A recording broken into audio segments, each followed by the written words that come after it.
আসসালামু আলাইকুম প্রিয় শিক্ষার্থীরা, আরেকটি নতুন ভিডিও নিয়ে তোমাদের সামনে হাজির হলাম। আমি মোহাম্মদ বিল্লাল সরকার, বর্তমানে পড়াশোনা করছি রাজশাহী বিশ্ববিদ্যালয়ে। তো আমরা কিন্তু রাজশাহী বিশ্ববিদ্যালয়ের সকল ইউনিটের কত সিরিয়াল পর্যন্ত চান্স পেয়েছি সেই বিষয়ে কিন্তু আমরা কথা বলতে যাচ্ছি। তো আমরা কিন্তু সি ইউনিটেরটা দিয়ে দিচ্ছি, এখন বি ইউনিট এবং এ ইউনিটেরটা দিব। তো আজকে আমরা কথা হলো বি ইউনিট সম্পর্কে। এর আগে অবশ্যই বলবো চ্যানেলটি সাবস্ক্রাইব করে আমাদের পাশে থাকবে, তাহলে কিন্তু আমরা সকল রাজশাহী বিশ্ববিদ্যালয় আপডেট প্লাস গাইডলাইন মূলক ভিডিও দিব, কত সিরিয়াল পর্যন্ত যাবে, দ্বিতীয় মেরিট লিস্ট দেওয়ার সাথে সাথে তোমরা জেনে যাবে, এবং গুচ্ছ বিষয়ে তো আমরা কথা বলছি। তো আমরা বি ইউনিটের ক্ষেত্রে আমরা তিনটে বিষয় দেখতে পারি। আমরা জানি বি ইউনিট হচ্ছে বাণিজ্য শাখার একটা ইউনিট, এবং এখানে কয়েকটা বিষয় জানতে হবে। সেটা হচ্ছে এখানে কিন্তু আর্টস, সায়েন্স, কমার্স সকলে পরীক্ষা দিতে পারে, এটা তো তোমরা অবশ্যই জানো।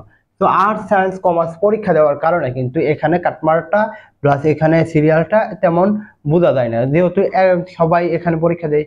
তো আমি তোমাদের জন্য কিন্তু এই কষ্ট করে সকল যে আর্টস, সায়েন্স, কমার্স পর্যন্ত কত সিরিয়াল পর্যন্ত সিট গিয়েছে সেটা কিন্তু আমি সংগ্রহ করেছি। তো তোমরা কিন্তু চ্যানেলটা সাবস্ক্রাইব করে আমাদের পাশে থাকতে পারো। আর তোমাদের যারা সেকেন্ড টাইম দিবে তাদের জন্য ফ্রি ক্লাস চালু হবে ইনশাআল্লাহ। তোমরা ফেসবুক পেজের লিংক দেখতে পারবে, যে কমেন্ট বক্সে, সেখানে গিয়ে কিন্তু ফলো দিয়ে আমাদের সাথে কথা বলতে পারবে।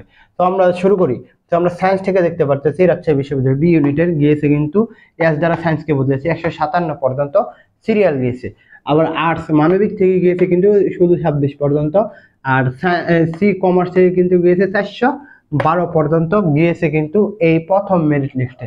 দ্বিতীয় মেরিট লিস্টে কত দিতে পারে? দ্বিতীয় মেরিট লিস্টে মোটামুটি এই সায়েন্স থেকে মোটামুটি এখানে আর 20টা সিট অলরেডি বেড়ে যাবে, অর্থাৎ 62 থেকে 180 হয়ে যাবে। এখানেও মোটামুটি তোমরা ধরে রাখতে পারো 40-50 চলে যাবে। তেমন ভাবে কমার্সের ক্ষেত্রে তো আরো বেশি, কমার্সে কিন্তু লাস্ট পর্যন্ত 900-1000 পর্যন্ত যায়। সো 412 যেহেতু আছে, পরের মেরিট লিস্টে মোটামুটি 500 প্লাস যারা রয়েছে তারা ইনশাল্লাহ সাবজেক্ট পেয়ে যাবে। সো এইটার জন্য জানার হলে আমাদের চ্যানেলটা সাবস্ক্রাইব করে রাখতে পারো। তোমাদের জন্য শুভকামনা। আসসালামু আলাইকুম।